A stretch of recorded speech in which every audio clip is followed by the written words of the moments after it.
নমস্কাৰ এই মুহূৰ্তত জনাইছো অসমৰ প্ৰত্যেকগৰাকী জনসাধাৰণৰ বাবে কেইবাটা গুৰুত্বপূৰ্ণ খবৰ। আজি হৈছে 16 জানুৱাৰী। আজিৰ দিনটোতে অসমৰ লগতে ভাৰতবৰ্ষৰ বিভিন্ন প্ৰান্তৰ পৰা কেইবাটা গুৰুত্বপূৰ্ণ খবৰ একত্ৰিত কৰা হৈছে। এই মুহূৰ্তত জনাইছো আজিৰ প্ৰথমটো খবৰ।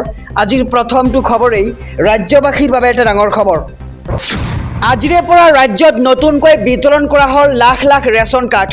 নতুন ৰেচন কাৰ্ড হিতাধিকাৰীৰ বাবে ভাল খবৰ দিছে এইবাৰ ৰাজ্য চৰকাৰে। নতুন ৰেচন কাৰ্ডৰ হিতাধিকাৰীয়ে লাভ কৰিব সকলো চৰকাৰী সুবিধা। উজ্জ্বলা আঁচনিৰ সুবিধা, আয়ুষ্মান কাৰ্ডৰ সুবিধা, লগতে অৰুণোদয় আঁচনিৰ সুবিধাও লাভ কৰিব এইবাৰ ৰেচন কাৰ্ডৰ হিতাধিকাৰীসকলে। আয়ুষ্মান কাৰ্ড হাতত নপৰালৈকে ৰেচন কাৰ্ডেই ব্যৱহাৰ কৰিব পাৰিব চিকিৎসালয়ত। আৰু আজিৰে পৰা ৰাজ্যত নতুনকৈ বিতৰণ কৰা হ'ল ৰেচন কাৰ্ড। আৰু নতুন ৰেচন কাৰ্ডৰ হিতাধিকাৰীসকলে লাভ কৰিব চৰকাৰৰ পৰা কেইবাটাও সুবিধা। নতুন ৰেচন কাৰ্ডৰ হিতাধিকাৰীয়ে লাভ কৰিব সকলো চৰকাৰী সুবিধা, উজ্জ্বলা আঁচনিৰ সুবিধা, আয়ুষ্মান কাৰ্ডৰ সুবিধা, লগতে অৰুণোদয় আঁচনিৰো সুবিধা লাভ কৰিব ৰেচন কাৰ্ডৰ নতুন হিতাধিকাৰীসকলে। আৰু আয়ুষ্মান কাৰ্ড হাতত নপৰালৈকে ৰেচন কাৰ্ডেই ব্যৱহাৰ কৰিব পাৰিব সকলো চিকিৎসালয়ত।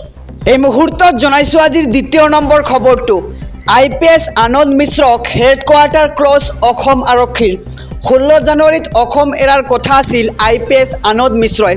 আৰু চাকৰি এৰাৰ কাৰণ দৰ্শাই পদত্যাগ পত্ৰ প্ৰেৰণ কৰিছিল আৰক্ষী বিষয়াগৰাকীয়ে। আৰু বৰ্তমানো IPS আনন্দ মিশ্ৰৰ পদত্যাগ পত্ৰত অনুমোদন দিয়া নাই ৰাজ্য চৰকাৰে। ইয়াৰ বিপৰীতে হেডকোৱাৰ্টাৰ ক্লজ আনন্দ মিশ্ৰক আৰু আৰক্ষী বিষয়া দেৱাশিষ শৰ্মাক আজিৰ পৰা লখিমপুৰৰ SPৰ দায়িত্ব অৰ্পণ কৰা হৈছে। এইবাৰ আৰক্ষী বিষয়া দেৱাশিষ শৰ্মাক আজিৰ পৰা লখিমপুৰৰ SPৰ দায়িত্ব অৰ্পণ কৰা হৈছে। আৰু পূৰ্বে লীলাবাৰীৰ 13 APBNৰ কমাণ্ডেণ্ট আছিল দেৱাশিষ শৰ্মা। আৰু 16 জানুৱাৰীত অসম এৰাৰ কথা আছিল IPS আনন্দ মিশ্ৰা। চাকৰি এৰাৰ কাৰণ দৰ্শাই পদত্যাগ পত্ৰ প্ৰেৰণ কৰিছিল আৰক্ষী বিষয়াগৰাকীয়ে। আৰু বৰ্তমানে IPS আনন্দ মিশ্ৰৰ পদত্যাগ পত্ৰত অনুমোদন দিয়া নাই ৰাজ্য চৰকাৰে। ইয়াৰ বিপৰীতে হেডকোৱাৰ্টাৰ ক্লজ IPS আনন্দ মিশ্ৰক। এই মুহূৰ্তত জনাইছো আজিৰ তৃতীয় নম্বৰ খবৰটো। ঘোষণা হ'ল HSৰ চূড়ান্ত পৰীক্ষাৰ সময়সূচী। 12 ফেব্ৰুৱাৰীৰ পৰা HSৰ চূড়ান্ত পৰীক্ষা আৰু 13 মাৰ্চত অন্ত পৰিব এই পৰীক্ষা।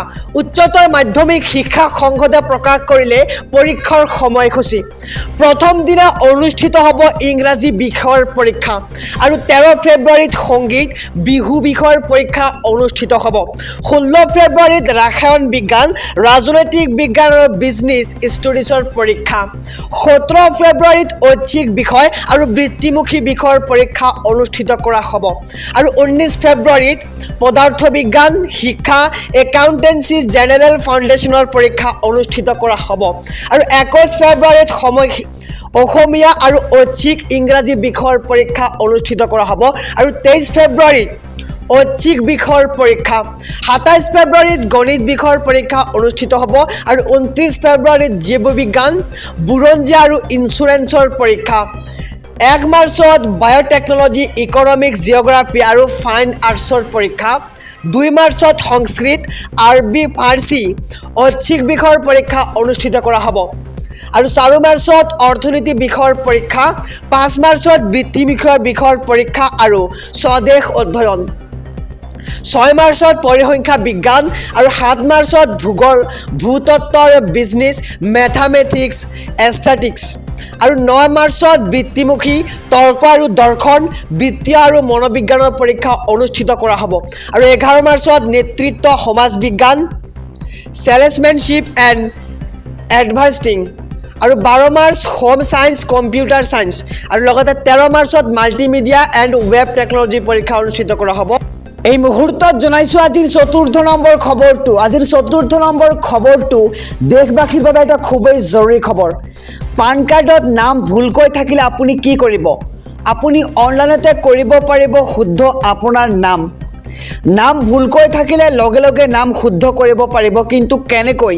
আহক সবিশেষ জানিলেও আজিৰ এই সৰু ভিডিঅ'খনৰ মাধ্যমত। কলৈকৈ নযোৱাকৈ ঘৰতে বহি আপুনি শুদ্ধ কৰিব পাৰিব আপোনাৰ নাম। প্ৰথমে ইনকাম টেক্স ডিপাৰ্টমেণ্ট ৱেবছাইটলৈ যাওক।